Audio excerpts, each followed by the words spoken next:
ابو طالب نے محمد سے کہا، اے میرے بھتیجے، مجھے یہ خبر ملی ہے کہ خدیجہ نے فلاں شخص کو 2 اونٹوں کے عوض اپنا اجیر مقرر کیا ہے۔ جو معاوضہ خدیجہ نے اس کو دیا ہے، ہم اس معاوضے پر آپ کے لیے راضی نہیں۔ کیا آپ خود جا کر اس معاملے میں خدیجہ سے گفتگو کرنے پر آمادہ ہیں یا راضی ہیں، یا میں جا کر بات کروں؟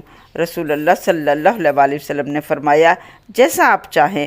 ابو طالب نے جب یہ سنا تو خدیجہ رضی اللہ تعالیٰ عنہ کے پاس گئے اور ان سے کہا، اے خدیجہ، کیا آپ محمد صلی اللہ علیہ وآلہ وسلم کو اجرت یا کام دینے کے لیے راضی ہیں؟ ہم کو خبر ملی ہے کہ آپ نے فلاں شخص کو 2 اونٹوں کے معاوضے پر اپنا اجیر مقرر کیا ہے، مگر محمد علیہ السلام کے لیے ہم 4 اونٹوں سے کم پر راضی نہ ہوں گے۔ خدیجہ رضی اللہ تعالیٰ عنہ نے کہا، اے ابو طالب، اگر آپ کسی کے لیے بھی یہ سوال کرتے تو ہم آپ کی بات کو نہ ٹھکراتے اور آپ کی بات مان لیتے۔ اب تو آپ نے اپنے قریبی عزیز کے لیے بات کی ہے۔ محمد میرا سامان تجارت لے کر جائیں، میں آپ کے مطالبے کے عین مطابق اجرت دوں گی، واللہ عالم۔ حضرت خدیجہ رضی اللہ تعالیٰ عنہ نے یہ بھی کہا کہ مکہ میں محمد سے زیادہ ایماندار کوئی نہیں ہے۔ حضرت خدیجہ رضی اللہ تعالیٰ عنہ کا تجارتی سامان پورے قریش کے تجارتی سامان سے زیادہ ہوتا تھا۔ وہ مکہ کی سب سے امیر اور اثر و رسوخ رکھنے والی خاتون تھی۔ عرب کے بڑے بڑے تاجر بھی حضرت خدیجہ رضی اللہ تعالیٰ عنہ کے مقروض تھے۔ حضرت خدیجہ رضی اللہ تعالیٰ عنہ بیوہ تھیں، ان کے خاوند کا انتقال ہو چکا تھا۔ حضرت خدیجہ رضی اللہ تعالیٰ عنہ ایک گہری سوچ رکھنے والی خاتون تھی، اور حضرت خدیجہ رضی اللہ تعالیٰ عنہ کی فیملی اتنی با اثر تھی کہ قریش نے جب بھی کوئی اہم فیصلہ کرنا ہوتا تو وہ حضرت خدیجہ رضی اللہ تعالیٰ عنہ کی فیملی سے مشورہ کرتے، اور آخری فیصلہ وہی ہوتا جس میں اس فیملی کا اپروول ہوتا۔ جب تک یہ فیملی کسی کام کی اپروول نہ دیتی وہ کام نہ ہوتا تھا۔ حضرت خدیجہ رضی اللہ تعالیٰ عنہ کے خاوند کا نام نباش تھا، جو مکہ کا ایک با اثر فرد تھا۔ حضرت خدیجہ رضی اللہ تعالیٰ عنہ ایک سنجیدہ، پاکیزہ اور سوچ و بچار کرنے والی خاتون تھی۔ کتاب المقتدہ میں لکھا ہے، مکہ کی تمام با اثر خواتین مختلف مواقع پر جمع ہوا کرتی تھیں، کسی مذہبی یا معاشرتی تہواروں پر۔ ایک مرتبہ یہ با اثر خواتین کسی سالانہ تہوار پر جمع ہوئیں۔ اس محفل میں ایک یہودیہ خاتون تھیں جن کا تعلق کسی عالم فیملی سے تھا۔ یہودی علماء جانتے تھے کہ عنقریب ایک نبی کی آمد ہونے والی ہے، اور آخری نبی کی آمد کی نشانیوں کا ظہور ہو چکا تھا۔ ہو سکتا ہے محفل میں شرکت کرنے والی یہودیہ بھی ایک عالمہ ہو جو تورات اور انجیل کا علم رکھتی ہو۔ وہ یہودی خاتون کہنے لگی، اے قریش کی خواتین، عنقریب تمہارے درمیان ایک نبی کا ظہور ہوگا، اور تم میں سے اگر کوئی خاتون اس کی بیوی بننے کی طاقت رکھتی ہو تو وہ ضرور اس کی بیوی بنے گی، اس سے شادی کرے۔ حضرت خدیجہ رضی اللہ تعالیٰ عنہ نے جب یہ بات سنی تو انہوں نے اس بات کو بہت سنجیدگی سے لیا۔ حضرت خدیجہ رضی اللہ تعالیٰ عنہ نے اس بات کو اپنے دل میں بٹھا لیا۔ اس یہودیہ نے یہ بھی بتایا کہ اس نبی کا ظہور عرب کی سرزمین پر ہوگا اور مکہ میں ہوگا۔ حضرت خدیجہ رضی اللہ تعالیٰ عنہ خود بھی نیک، پاک باز اور سنجیدہ خاتون تھیں، اور وہ ایسی ہی شخصیات کو پسند کرتی تھیں۔ حضرت خدیجہ رضی اللہ تعالیٰ عنہ نے اپنے تجارتی سامان کے لیے محمد علیہ السلام کو ترجیح دی اور ڈبل اجرت دینے کی آفر کی، جو محمد علیہ السلام نے قبول فرمائی۔ جب تجارتی قافلے کے تمام معاملات سیٹل ڈاؤن ہو گئے تو محمد صلی اللہ علیہ وسلم کے تمام چچاؤں نے قافلے والوں کو خاص ہدایت کی کہ محمد علیہ السلام پہلی بار تجارت کی غرض سے جا رہے ہیں، انہیں تجارت کا تجربہ بھی نہیں ہے، ان کا خاص خیال رکھنا۔ حضرت خدیجہ رضی اللہ تعالیٰ عنہ نے بھی اپنا ایک غلام میسرہ محمد صلی اللہ علیہ وسلم کے ساتھ بھیج دیا اور اسے ہدایت کی کہ تم صرف دیکھنا اور بولنا مت، یعنی جو بھی محمد کریں انہیں کرنے دینا، ان کے معاملات میں مداخلت نہ کرنا، نہ کوئی مشورہ دینا، صرف آبزرو کرنا، نہ ان کی نافرمانی کرنا، جو وہ کہیں وہی کرنا۔ میسرہ خود بھی ایک معمر اور میچور ادھیڑ عمر انسان تھے، اور 40 سال سے حضرت خدیجہ رضی اللہ تعالیٰ عنہ کی فیملی کے ساتھ کام کر رہے تھے۔ یوں یہ قافلہ مکہ سے شام کی طرف روانہ ہوا۔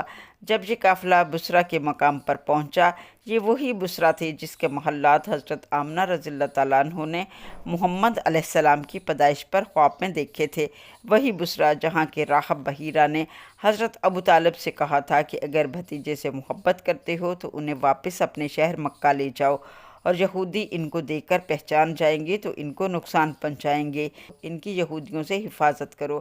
یہ قافلہ بصرہ میں جا کر ایک درخت کے سائے میں ٹھہرا۔ غالباً یہ وہی درخت تھا جس کے سائے میں نبی علیہ السلام 12 سال کی عمر میں بیٹھے تھے۔ اس درخت کے سامنے بھی ایک عبادت گاہ یعنی چرچ یا گرجا گھر تھا۔ اب یہاں راہب بحیرہ کی بجائے راہب نستور رہتا تھا۔ نستور راہب اس راستے سے گزرنے والے تمام قافلوں سے اچھی طرح واقف تھا۔ وہ میسرہ سے بھی آشنا تھا اور اسے بھی جانتا تھا۔ نستور راہب نے غالباً اسی گرجا گھر کی چھت کے اوپر سے دیکھا محمد علیہ السلام اس درخت کے نیچے بیٹھے ہیں اور درخت کے اوپر بادل کا ایک ٹکڑا سایہ کیے ہوئے ہے۔ درخت کی شاخیں جھک کر بیٹھنے والے کو سلام پیش کر رہی ہیں۔ درخت پہلے سے زیادہ سرسبز اور ہرا بھرا ہو گیا ہے۔ نستور راہب نے میسرہ کو اپنے پاس بلایا اور پوچھا، یہ نوجوان جو اس درخت کے نیچے بیٹھا ہے یہ کون ہے؟ میسرہ نے بتایا، ان کا نام محمد ہے، یہ اہل قریش میں سے ہیں۔ پھر میسرہ نے محمد علیہ السلام کی آنکھوں کی سرخی کے بارے میں پوچھا، کیا اس نوجوان کی آنکھوں میں سرخی رہتی ہے؟ تو میسرہ نے جواب دیا، جی ہاں، ان کی آنکھیں سرخ رہتی ہیں۔ پھر نستور نے پوچھا، کیا یہ سرخی آتی جاتی ہے یا ہمیشہ رہتی ہے؟ میسرہ نے جواب دیا، یہ سرخی ہمیشہ رہتی ہے۔ تو نستور راہب کہنے لگا، اس درخت کے نیچے صرف پیغمبر بیٹھتے ہیں۔ یہ محمد علیہ السلام آخری نبی آخر الزمان ہیں جن کا ذکر تورات اور انجیل میں ہے۔ یہ وہی نوجوان ہے جو جلد ہی اپنی نبوت کا اعلان کریں گے۔ پھر اہل مکہ ان کو ان کی شہر سے نکال دیں گے۔ کاش میں اس وقت تک زندہ رہتا جب یہ اپنے نبوت کا اعلان کریں گے اور ان کی قوم ان کو ان کی شہر سے نکال دے گی۔ میسرہ کہتے ہیں، میں نے یہ باتیں سنی اور ان کو اپنے دل میں بٹھا لیا۔ اب یہ قافلہ بصرہ سے شام کی طرف روانہ ہوا۔ شام میں حضرت محمد صلی اللہ علیہ وآلہ وسلم نے حضرت خدیجہ رضی اللہ تعالیٰ عنہ کا تجارتی سامان فروخت کیا، جس میں پہلے کی نسبت کئی گنا زیادہ پروفٹ حاصل ہوا۔ میسرہ کہتے ہیں، جیسے ہی یہ قافلہ مکہ سے روانہ ہوا میں نے دیکھا ایک بادل ہے جو ہم پر سایہ کیے ہوئے ہے۔ جب شام کے بازار میں حضرت محمد علیہ السلام اشیاء کی خرید و فروخت کر رہے تھے تو میسرہ کہتے ہیں، وہاں ایک واقعہ پیش آیا۔ ایک شخص جو خواہ مخواہ آپ صلی اللہ علیہ وآلہ وسلم سے الجھنے لگا اور بحث کرنے لگا اور رسول اللہ صلی اللہ علیہ وآلہ وسلم کو کہنے لگا، لات اور عزیٰ کی قسم کھاؤ، مگر آپ علیہ السلام نے فرمایا، میں لات اور عزیٰ سے بیزاری محسوس کرتا ہوں اور انہیں ناپسند کرتا ہوں۔ وہ شخص کہنے لگا، خدا کی قسم یہ وہی ہیں جن کا بتایا گیا تھا۔ میسرہ نے پوچھا، کون وہی؟ تو وہ شخص کہنے لگا، یہ وہی پیغمبر ہیں جن کی صفت ہمارے علماء کتابوں میں مذکور پاتے ہیں، یعنی یہ وہی ہیں جن کا ذکر تورات اور انجیل میں ہے۔ جو صفات تورات اور انجیل میں مذکور ہیں وہ تمام ان میں پائی جاتی ہیں۔ میسرہ کے دل میں حضرت صلی اللہ علیہ وآلہ وسلم کی محبت پیدا ہو گئی۔ میسرہ کہتے ہیں، میں نے دیکھا جب دوپہر ہوتی اور گرمی بڑھ جاتی تو دو فرشتے رسول اللہ صلی اللہ علیہ وآلہ وسلم پر دھوپ سے سایہ کر رہے ہوتے یا کبھی بادل سایہ کر رہا ہوتا۔ یہ سب کچھ اس کے دل نشین ہو گیا اور خدا نے اس کے دل میں حضرت صلی اللہ علیہ وآلہ وسلم کی ایسی محبت ڈال دی کہ گویا وہ حضرت صلی اللہ علیہ وآلہ وسلم کا غلام بن گیا۔ میسرہ ایک اور واقعہ کا ذکر کرتے ہیں، بتاتے ہیں، راستے میں ہمارے 2 اونٹ بہت زیادہ تھک گئے تھے، ان سے چلا نہیں جا رہا تھا۔ میں قافلے میں بہت پیچھے رہ گیا۔ ایک جگہ اونٹ بیٹھ گئے، وہ چلنے پر آمادہ نہ تھے۔ میں محمد علیہ السلام کے پاس آیا اور اپنے اونٹوں کا حال بتایا کہ اب اونٹوں میں چلنے کی سکت نہیں ہے۔ محمد علیہ السلام اپنے اونٹ سے اترے، ان اونٹوں کے پاس گئے، ان پر اپنا ہاتھ پھیرا، ان کو پیار کیا تو وہ اونٹ تر و تازہ ہو گئے، اپنی جگہ سے اٹھے اور تیزی سے چلنے لگے کہ باقی اونٹوں کو بھی پیچھے چھوڑ دیا، اور میں نے ان کے منہ سے ایسی آوازیں سنیں جیسے وہ خوشی کا اظہار کر رہے ہوں۔ یہ تجارتی سفر بہت کامیاب رہا۔ میسرہ نے نبی علیہ السلام کو بتایا کہ میں 40 سال سے خدیجہ رضی اللہ تعالیٰ عنہ کی فیملی کے لیے کام کر رہا ہوں۔ میں نے 40 سالوں میں اتنا منافع ہوتے نہیں دیکھا جتنا اس بزنس ٹور میں ہوا ہے۔ اس منافع کے علاوہ بھی میں نے کچھ ایسی باتیں آپ علیہ السلام کی ذات مبارکہ میں دیکھی ہیں کہ میں اپنے آپ کو آپ کا غلام ماننے لگ گیا ہوں۔ میری آپ سے ریکویسٹ ہے، جلدی سے مکہ چلے۔ مجھے امید ہے خدیجہ اس بزنس ٹور کا رزلٹ دیکھ کر بہت خوش ہوں گی۔